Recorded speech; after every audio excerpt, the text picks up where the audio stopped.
national debt. Is Malaysia the next Greece? Okay, that's the topic for the night. Mr. YB Tony Phua, okay, who's seated on my right, in case you do not know him, all right.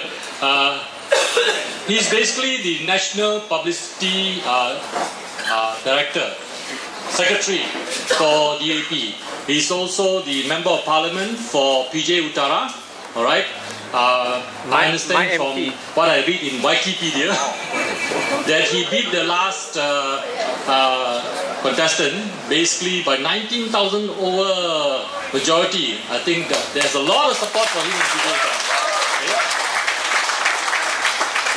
Now, Tony also is basically a person who's graduated from Keble College, Oxford University in a degree on philosophy, politics and economics. So definitely he's the right person to be able to share with us tonight, okay, his view about whether Malaysia is going to be the next Greece. Right? Now without further ado, I'd just like to pass the mic over to Tony. But before that, on your table, underneath that list, visitors list, there are bits of paper there. There will be a question and answer session after Tony Phua presents his slides and his views. He will probably take about 40-45 minutes. Okay. Now, along the way, sometimes economics can be a very complicated subject. By the time he finishes the 45 minutes, you don't know what questions to ask him. So in between, if you got questions, you can write down. Okay. But for those who want to ask and stand up ask questions, there will be a question time after that. Those who are too shy, write your question down on a piece of paper, pass it to me. I will ask the questions for you. All right? Okay. Without further ado, let us welcome YB Tony Phua.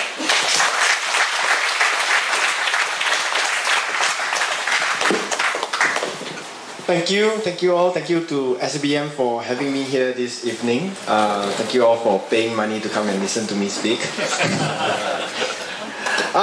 I didn't want to do a,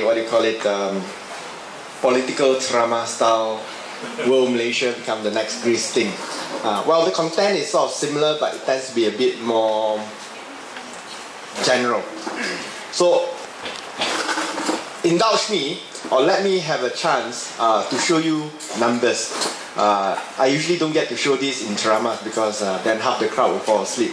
I do hope that tonight the crowd will be able to read numbers, see numbers for yourself, and make your own conclusions. I mean, I will give my conclusions, but you can make your own conclusions with regards to these numbers. And tell me afterwards whether I'm reading it wrong, reading it right, or reading it not wrong enough. And I do hope that after you have read all this, you can still go back and sleep and not decide to fill in the migration forms tomorrow.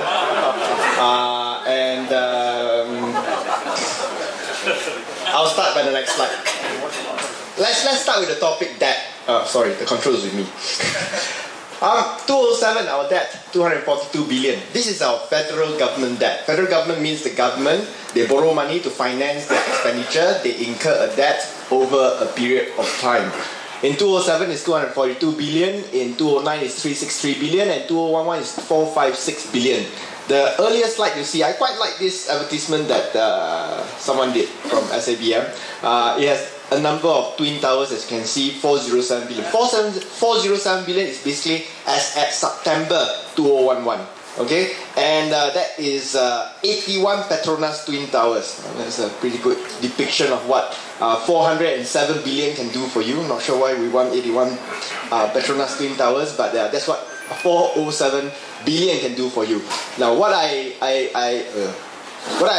essentially showed is that by end of 2011, the projected debt will be 4056 billion, and what will be for next year. So it's actually essentially an 88.4% increase in 5 years. Now, if you look at every year's numbers, these are the numbers.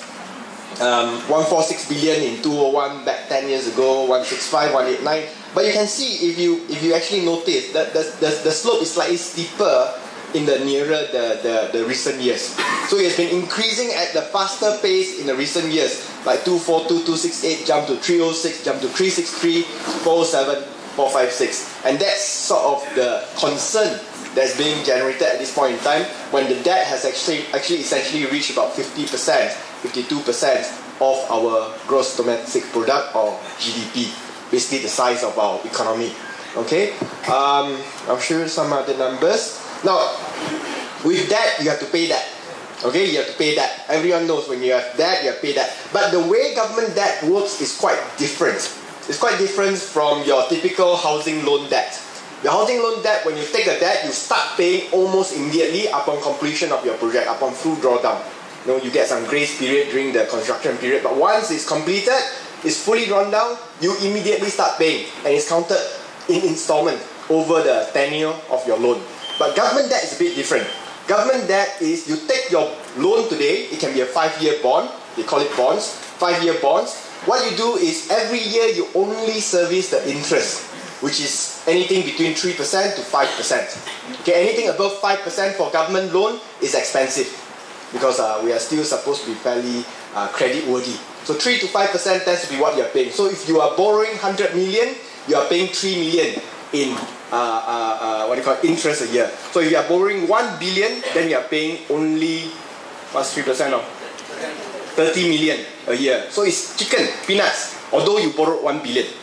Okay, although the amount borrowed is 1 billion. So it actually, what you borrow today doesn't see the impact until 5 years, 10 years or 15 years down the road, depending on the time of the loan. So there's a the snowball effect that you can see. And you can actually see the snowball effect starting to happen here. Because what you see previously was that this period is fairly easy, so you don't see any impact, but you're starting to see increases in the more recent years. And what you're seeing now is that between 2001 to 2005, your debt repayment annual repayment of debt only increased by 27.9%. That's quite a bit, but still it's 27.9%. But in the last 5 years, your annual payments for your debt has increased by 48.2%. Now that's quite serious, because the bigger debts are yet to come, and the bigger debts are yet to be paid by the government, and that's when your escalation of debt repayment per year starts eating into the annual budget. Okay, why do you think that the government is telling you that despite record expenditure every year, 233 billion in budget this year, they still tell you we don't have enough money? There's no reason. We get record budget every year. If the government can spend record budget every year, why is it that the government is telling you we do not have enough money? It doesn't make a lot of sense. Okay, by right, if you have record budget, okay, you should have plenty of money in excess that doesn't require additional money from the people. Okay, but no, they keep telling you we may go into bankruptcy by 2019. That's what was emphasized by the minister. Now, why is that? Because they are projecting payments into the future. For 2011, it may be 18.5 billion. For 2012, it's in excess of 20 billion. And it goes on beyond that, and it may go on an exponential scale. And by then, although your budget your total expenditure may increase, the proportion of debt to your total expenditure would have increased even more. So it actually squeezes all the other expenditure by the people. So this is debt servicing. Okay, where does the debt come from? Debt essentially comes from your budget deficit. Now, how does the federal government incur debt? When you spend more than you receive. Very simple. So whatever that is deficit is financed by debt.